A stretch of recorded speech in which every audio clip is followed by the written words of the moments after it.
It was just nice to get to three figures. It's been a little while, but yeah, I mean, it was cool to contribute to the team today. It's been tricky. The first couple of games had a couple of nice balls and got strangled down the leg side in um, Adelaide. But yeah, I mean, I feel like I've been batting well the last month or so. It was kind of just sticking to my processes, trusting that it'll turn around. You need a bit of luck, I think, on these surfaces we're playing on at the moment. And I think I got a bit of luck early on, and yeah, I guess made the most of it. Steve, you just said Right there, come that way a bit. Yeah, you just said that you've been batting really well throughout this month, and for those who spend a lot of time watching the Nets, it felt like you've been very happy with your batting and how it's coming along. So the century itself, does it feel like it was just due, it was just coming, or did you feel like uh, I don't know if it was coming or not, but I mean, I have been feeling good. It's just about getting into my work. I haven't been able to do that yet this series. It's been pretty challenging. I think, particularly the new ball. It's been doing a fair bit. Most wickets we're playing on, so I think a lot of credit has to go to the top three. I think they faced 50 odd balls each, which I think is a pretty good effort on that wicket out there. They played really well yesterday and then started, okay today. The way if we can sort of get to 30 odd overs when Travis comes in, it makes a big difference to the team.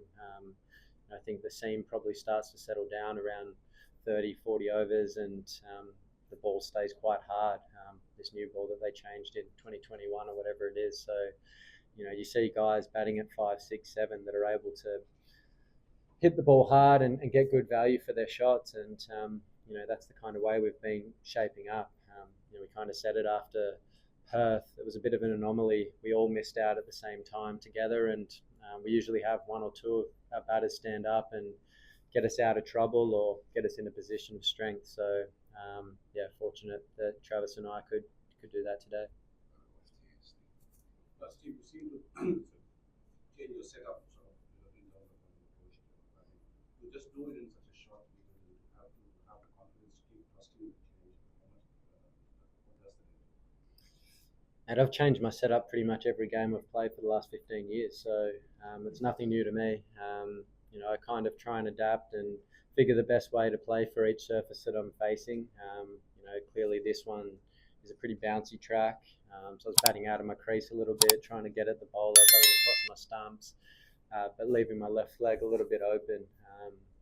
So perhaps when I've been doing my double trigger, getting my left leg a little bit too closed, and those balls that are skidding, I've probably struggled to get my bat down in time. So, I thought my movements were pretty good today, maybe a little bit bigger than I would have liked early on, but I felt like I was moving into the ball nicely.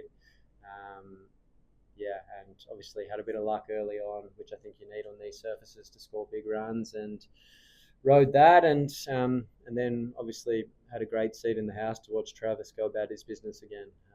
It was a great partnership, and it felt a lot like the World Test Championship final in a way.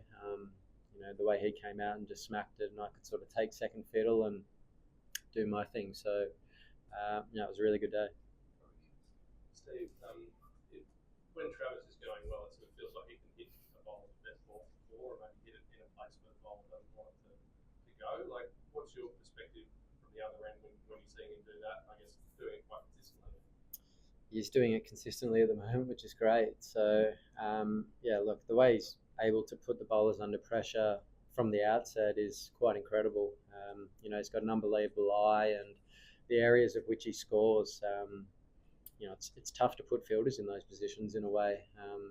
You see them put the deep point out and stuff, but he just finds ways to just put it past him. He's batting beautifully. He's confident, and it's nice to get in a partnership with him because the scoreboard moves extremely fast. And I was just in the sheds with him then, and he goes, "Geez, that went quick today." And I was like, "It did, it sure did." So it was cool to play with him out there today. I think you were in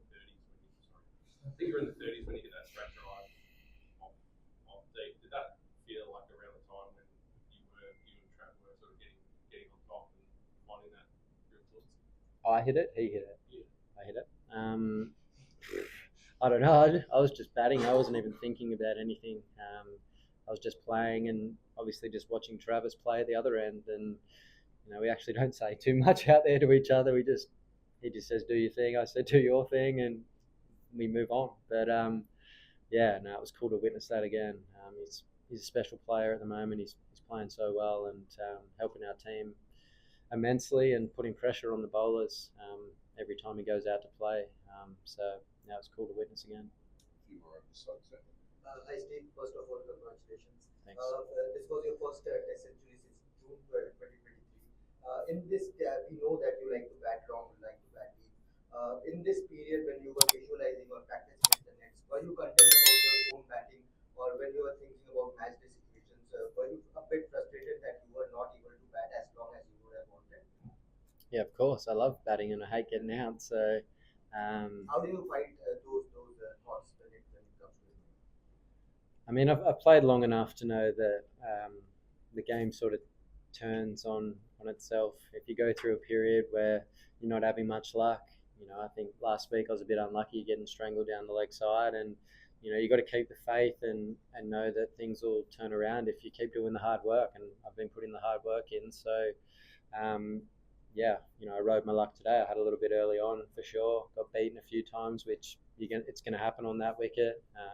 On another day, I might nick one of those, but I was playing the line nicely. I was getting in good positions. I left well early, so I felt like I was playing well. So it was nice to get some reward for it. Also, your batter Sorry, with sir. We get out of shot. Yes, sir.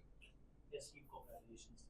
Just want to ask that, can you talk us through about that Akash Duke spell? You were appreciating him a lot, and then there were some of the play and misses. And, you were also looking in a different mindset today. Manas was staying there, just to talk to you, and you just said that you can go on the other side. And then after that, he was just staying on the non-striker, and then you said, just can you just shift a little bit? Can you talk us through that these 2 moments? I always push the other batter wider. I don't like him in my eye line as much as possible. So it's not their job to be looking down at me from there. It's I've got to focus on what I need to do. So yeah, no, I thought Akash bowled really nicely, particularly that first spell. He was getting the ball to move with pretty significant movement. He bowled a really good length, and he's a nice bowler. It was the first time I've actually faced him, so yeah, I think he's got some skill there for sure.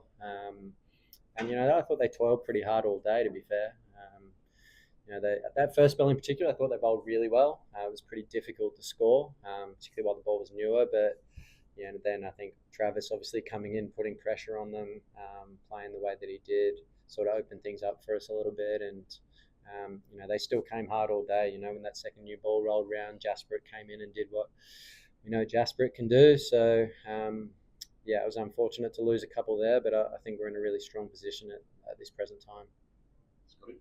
So just on that note, there the rain forecast next year. Is there much talk about how you can try and set this game up here? Like, is it a case of that once hitting you actually force the ball on pattern? Like, just give us about the setup.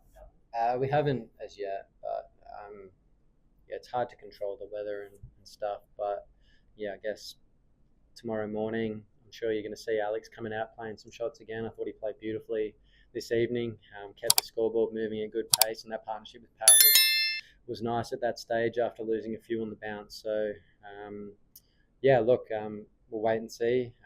Yeah, I still feel like there's plenty happening in this wicket. It was a pretty tough day. I felt like I had to earn every run out there. So yeah, hopefully there's still plenty happening when our bowlers roll around, and if we've got enough on the board, who knows, we might be able to dictate terms and the way we want to play. But we'll see. We've got to play it as it comes to start with, and hopefully put the Indian batters under pressure early when we get our chance with that ball.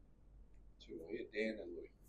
Steve, you touched on top three credit you gave to them. Has batting top three for given you a newfound appreciation for just how hard a job it is? Well, I think since 2021, when they changed the Kookaburra ball, batting has definitely got more difficult. Particularly, I think at the same time, wickets got greener as well, so it's kind of like a perfect storm coming together. So I think particularly the first 35 overs, I'd say, of an innings is very challenging at the moment with the significant seam movement. But then, kind of as I said before, I think the ball stays hard. So if you get through that period, and you've got some guys like Travis and Marshy and Alex coming in, the ball still bounces off the bat a lot harder than it used to. I think previously you get to those positions where the ball gets a bit softer, you'll see catches in front of the wicket and things like that, and it'd be a bit more difficult to score. But yeah, I think the ball's definitely staying harder. So look, I think the last 3 years has probably been the hardest that I've experienced in my career, batting wise, in terms of the amount of movement that's being generated. And I think you can see that in the way the scores have come down as well, and bowling averages have come down, batting averages have come down, and usually I think in the first innings of a game, if you're putting, you think back probably 5 years ago, you're seeing consistent 400, 500s being scored in the first innings. If you put a 3 in front of it these days, you're usually in a pretty strong position. So, you got to think about that as well when you're thinking about play. Sometimes if you don't get 100, it's not the end of the world. A good 60 or a good 30 at times can be really crucial, and match winning for a team. So that's the kind of way I'm seeing things at the moment. And if you get a big score, you're going to need some luck to do it, and you're going to have to play really well.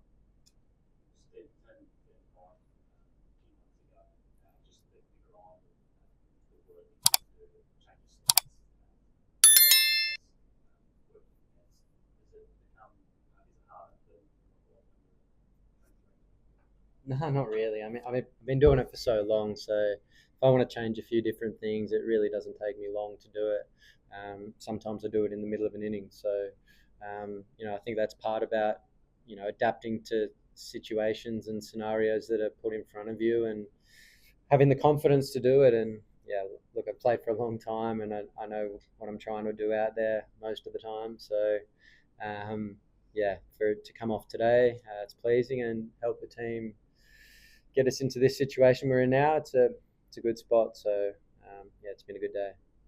Thanks, everyone.